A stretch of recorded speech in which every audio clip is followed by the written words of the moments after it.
I flipped so many houses to try and make a few million. And I think like I'm pretty good at flipping houses. And then I hear this number and I'm like, yeah, you know, this one deal could probably make 20 million, 30 million. And yeah.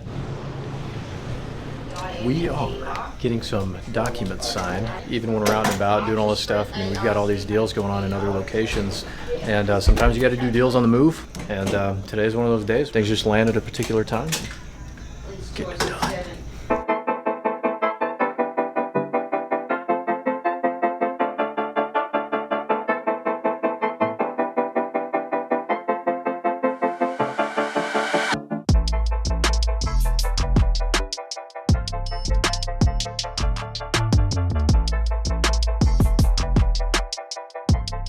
The most important thing in real estate is to understand if you have a deal or a dud.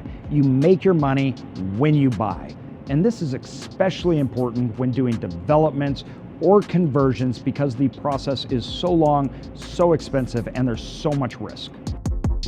All right, Connor, how's it look? Go up to the top. Gonna climb? That's right. There. I'm gonna go this way. That's right.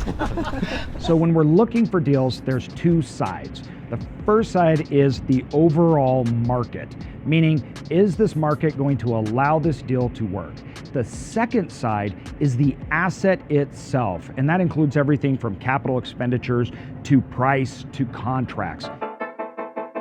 This ain't your first time converting a K-Mart either. That's correct. Yeah, we did one about 5 years ago that we found also, funny enough, in Nevada, but it was in Reno. Yeah, we've already done one of these. This would be kind of like a Reno 2.0, so same, strangely almost identical layout of the building.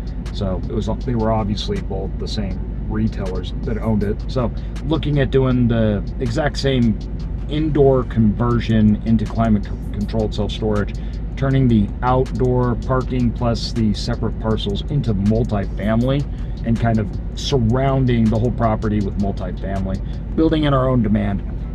It's right on some major roads in a high growth area. Comes through here on this road and attaches to the freeway right here. So it's a major corridor for all of these homes and all of this multifamily. Lots of multifamily that comes down this corridor. They've got they sell these wine cabinets, wine trays. Looks like they warehouse them out of here and sell them all out of here. This is so similar though to the one that we did with this back wall, how it's all set up, really close to the same. All right, so when we're doing a feasibility analysis and understanding if it's a deal or no deal, we look at the market, we're looking at the drivers, we're looking at the viability of the project through the customer's lens and demand. We're really paying close attention to what we call the trade area. So that's going to be your 3 to 5 mile area around this site. And we're looking at economic drivers. So what I mean by that is, what's the demographic profile? What are the ages of the people that live in that radius? What types of homes do they live in? Do they live in apartments? Do they live in single family homes? Do they live in townhomes? So we're really looking to get a good understanding of what's going on in that trade area. And then we're looking across long term, 10 years, and looking in the past too. So how did it perform in the recession and how is it going to continue performing out in the future? Taking a forward-looking approach and a backward-looking approach to understand, is this going to be a good deal? The next side is analyzing the asset, particularly when it comes to capital expenditures or major problems. This is one of the most important pieces because this is where you can get into big trouble. This is where deal breakers can wreak havoc on your underwriting and overall performance of the asset because they have such a big impact on financials. All right, so some deal killers that you want to be looking at when you're looking at a conversion is going to be how you're going to utilize that existing structure. Can you fit that product market fit, that exact design, that rentable square footage that you need to be able to achieve within the existing structure? Is that going to meet your utilization? Are you going to be able to build the unit types that you need? Or are you going to be able to achieve that square footage that you need? Does the load capacity for the concrete within the building, does the slab meet the self-storage capacity requirements per square foot? Does the ceiling height within the building allow you to achieve that rentable square footage if you need a second floor? Those things are things that you absolutely have to get tested. You also need to be looking at HVACs, roofing, having those fully and totally inspected because those are huge capital expenditure items that could end up killing your deal. on these buildings, particularly the vacant K-Mart buildings, most of our problems are going to come out of the roof. The roof needs to be replaced. We have all of these HVACs that are incredibly expensive and old. And when you get these old buildings, a lot of times the repair to the roof and the HVACs deteriorate quickly. And those are big, big ticket items for us. And if we're gonna build anything through it, like a road or a drive off, we're gonna have to put new ventilation systems as well through the roof. So we really wanna get an idea of the cost and the condition of the building from the top first. Now the big question is, how high will this go? We're wanting to put a second floor in, so we're gonna have to really look at how high up the ceiling will go.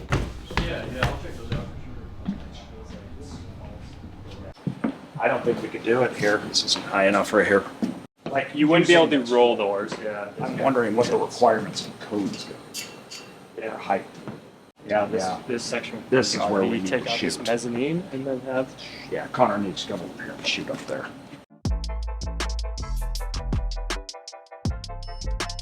What's it gonna cost to convert this to what we need? So right now we have this property under contract for about 13 million. In this market, we think somewhere between 15 to 20 million total in. Let me give you an example. So when we started in Reno, we were at under probably about 80 cents a square foot a month. Here, we're at $1.80. Right. So the revenue associated with this asset as opposed to others is easily double what we've seen. So at this point, we can choose the land, we can sell it off, right? We can reduce our overall cost basis and maybe get it to 15 million, or we can use that to build out. So it'll really depend on that land piece, what we decide to do with what it. we decide to do. And let's just say worst case scenario, we just keep the land for ourselves or something later. We're all into this building for 20 million, right? Like, what's this thing worth? Well, over 40, probably about 50 million. It's crazy, dude. Yeah. I flipped so many houses to try and make, a few million. And then I hear this number and I'm like, 20 million, 30 million. And they're crazy. Yeah. It's, these are unique opportunities that we find, because what we're doing is we're taking the utilization of an asset class that today's standards, its utilization or the revenue it can produce is extraordinarily low.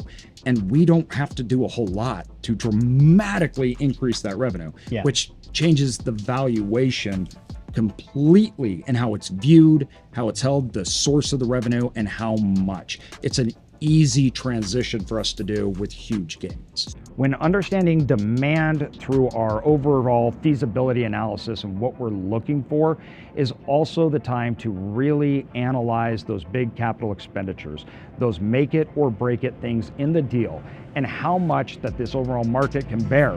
It's a real big balancing act that we're playing with all the time with new acquisitions, developments, or conversions. Make sure you have the flexibility and time to really analyze particularly the red flags and the deal breakers, and then also come up with a solution. how long does it take to actually get this thing converted? So that's one of the best parts, because it's not ground up and it's all indoor. Really, when you look around, the poles don't move. Yep. You get rid of everything in it. We may get rid of the ceiling tiles. Other than that, they're building storage units in here, and it's kind of like Tetris. It's just like click, click. Walls, like, yep. Where do we want them? Exactly. It cuts out half the development time. So how long do you think? After zoning, 6-8 months. Really? Yeah. That fast? Yeah. It's amazing to see. It's a pretty cool overall experience, and it's shocking at how profitable these things are when done right. So it's an exciting property. Well, now a lot more people are going to know about this strategy. So yes.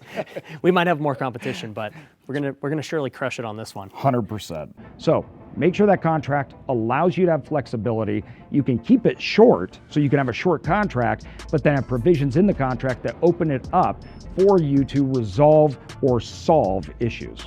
If you want to know more about analyzing that demand, it's really important to understand not only from a computer screen, but on the ground, meaning secret shopping. This is one of the most important things that we do to understand demand in a market. If you would like to see us doing secret shopping, how that works and what we're looking for, check out this video here. We're secret shopping.